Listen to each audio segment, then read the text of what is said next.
Hey YouTube, how you guys doing? My name is Kyle, you know me as Dragonmar, and welcome to a new video. Today, we'll be continuing the 5-minute tip series with a video about the Roadhog Orisa pull hook combo. I'm going to teach you guys everything you need to know about pulling off this combo in ranked, even if you're a support or DPS. And before we start, remember to leave a like on the video if you enjoy it, and subscribe for more guides like this in the future. Let's get started. Now you might be wondering what the combo is exactly. It's actually super simple. It's literally just Orisa using her Halt ability, which is the pull, and then the Roadhog using his hook ability. That's it. It's that simple, but unfortunately, it gets a lot more difficult in games, and that's why I have these tips for you. Alright guys, it's time to talk about the right way to combo. I've got about 10 tips made up here. 5 of them are going to be things you should do, and 5 are going to be some of the mistakes that I'm seeing and things you should watch out for. But starting things off at number 1, we have to choose your target carefully and think about who you can pull realistically. And what this means is to not just throw Halt randomly or without any sort of thought. I see this a lot, and a lot of people like throwing on cooldown, which is fine. Just be smart about your placement and make sure your team is ready for it. If you've already agreed with your team to throw on cooldown, that's fine, but it's really, really bad in this meta to waste your Halt when the enemy team is running a mirror comp. So I think we can already guess what number 2 is, and it's the spam Halt, right? It's the wrong thing to do. Don't spam your Halt. And let me tell you why, right? One of the big problems here is that your team is all going to be doing their own things while you're, doing your own little battle here with the enemy Orisa, right?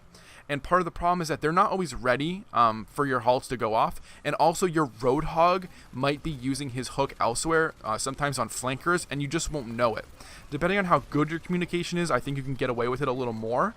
But just remember that when you are spamming Halts, you need to have your team there to back you up every time, or else you're going to completely be wasting them and throwing the game. Number 3 is to remember to play extremely safe after you've failed a combo, as it leaves you extremely vulnerable to the enemy team's combo. And part of the reason I'm saying this is that I've noticed that a lot of people get a little aggressive here. It's the wrong thing to do. Once you miss your combo, it's really good to use cover and reposition yourself, and maybe you even have to retreat entirely. Part of the reason for this is that once you miss your combo, the enemy team knows they can play a little more aggressive. This will leave you at a huge disadvantage and really open to getting picked off. Number 4 kind of plays off of number 3 here. It's to remember that once you fail a combo, especially against a mirror comp, you can't get aggressive unless you've gotten a pick elsewhere. One of the big problems I've been noticing is that even after I fail a combo, my team still wants to push. Maybe they think someone's low, maybe, whatever it is. But I've noticed that a lot of people like to push at really, really bad times. And it's important that as a tank and maybe, just even as a shot caller in general, that you make sure your team doesn't push here because you're leaving yourself at a huge disadvantage in this meta, and I really, really don't think it's a good idea. And this is a really good time for your non-tank players who are paying attention and who are smart to make callouts and to make sure your team doesn't do something stupid. Speaking of callouts, we have number 5, and that is that callouts are unbelievably good currently in this meta, and working with your tank is really, really important to setting up the pull hook combo and to just carrying through games. One of the things that I like to do as an Orisa, and just as a side tip here, is to let your team know when you're pulling. So just saying something as simple as I'm pulling, or pull. And remember not to sort of yell these things out. It's important not to be obnoxious here, or your team's going to get pretty pissed off at you. But it is important for your whole team to be listening. Not just your Roadhog. Remember, yes, you're working with your Roadhog, but you still need your whole team to help you kill these people and to, break the enemy shield.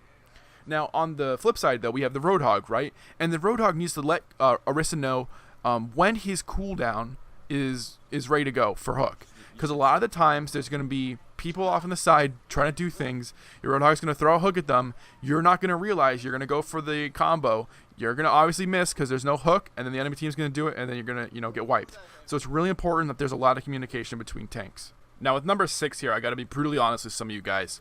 You cannot be playing tank right now and trying to pull off Orisa Hog if you're not going to talk between your tanks.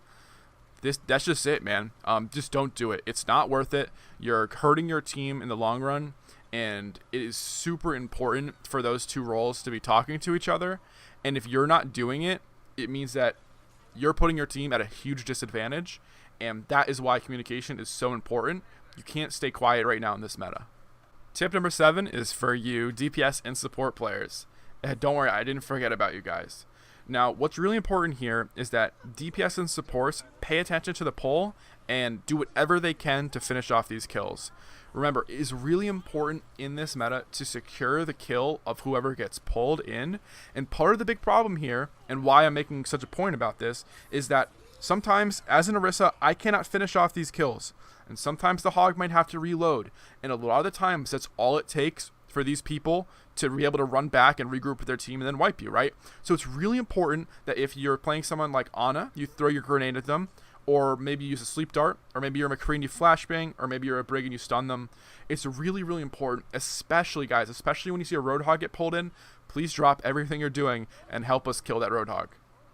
Following that up with tip number 8 is the worst mistake I see by DPS right now is that they ignore whoever gets pulled in favor of just kind of doing their own thing, especially for snipers.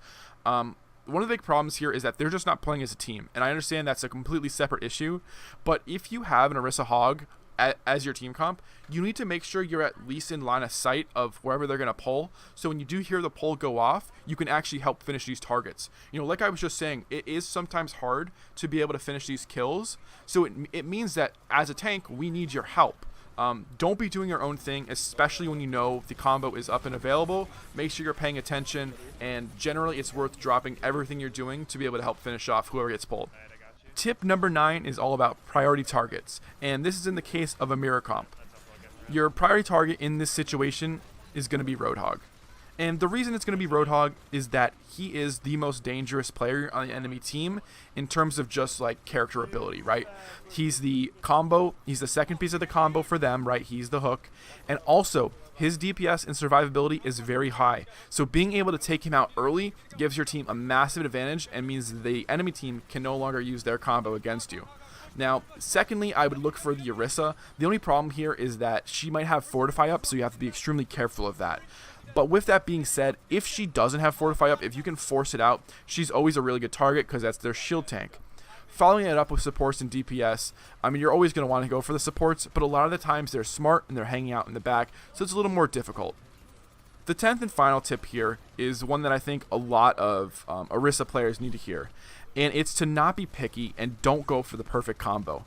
Take what you can get, especially when it's given to you very easily. Do not just look for like full 6-man pulls because you're only hooking one person. You don't need to worry about the other 5 people getting hooked. You know, most of the time 2 is fine, especially if one's an Orisa because she'll probably fortify. But really all you're looking for is just that one opportunity. Take what you can get, guys. Don't be picky here. It's a huge mistake that I see Orisas make. Try to make the perfect pull or trying to send the Halt super far back so they can just get everyone in it.